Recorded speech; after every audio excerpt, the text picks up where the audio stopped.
मुंबईच्या महापौर आणि उपमहापौर पदाची आज औपचारिक निवड। मुख्यमंत्री देवेंद्र फडणवीस आणि उपमुख्यमंत्री एकनाथ शिंदे स्वतः उपस्थित राहणार।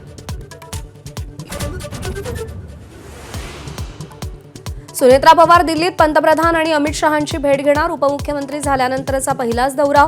राष्ट्रवादीच्या विलीनीकरणावर काय चर्चा होते याची उत्कंठा।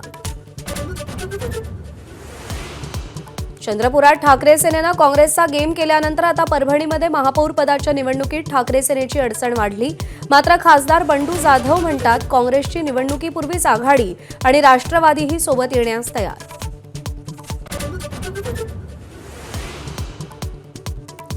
नाशिकच्या शिवसेनेमधला अंतर्गत वाद मिटला। एकनाथ शिंदेंनी बैठक घेऊन वाद शमवला।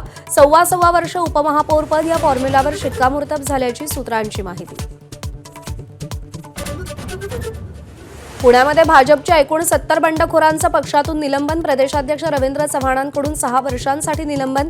स्थानिक स्वराज्य संस्थांच्या निवडणुकात बंडखोरी केलेल्यांवर कारवाई।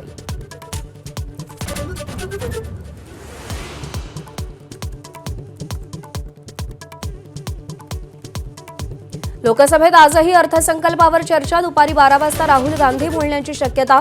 अर्थमंत्री निर्मला सीतारामन आज चर्चेला उत्तर देऊ शकतात।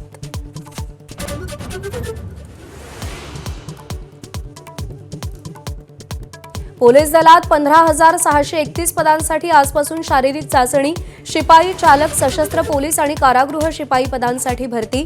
मात्र उमेदवारांना एका पदासाठी केवळ एकच अर्ज करता येणार।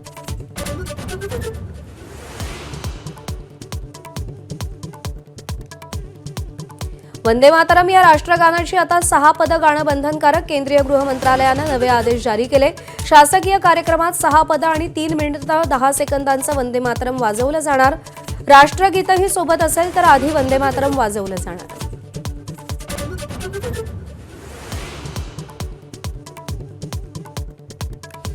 T20 वर्ल्ड कपमध्ये भारताची चिंता वाढली। आक्रमक सलामीवीर अभिषेक शर्मा रुग्णालयात दाखल।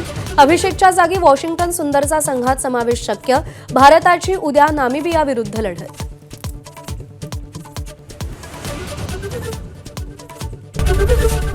एबीपी माझा, उघडा डोळे बघा नीट।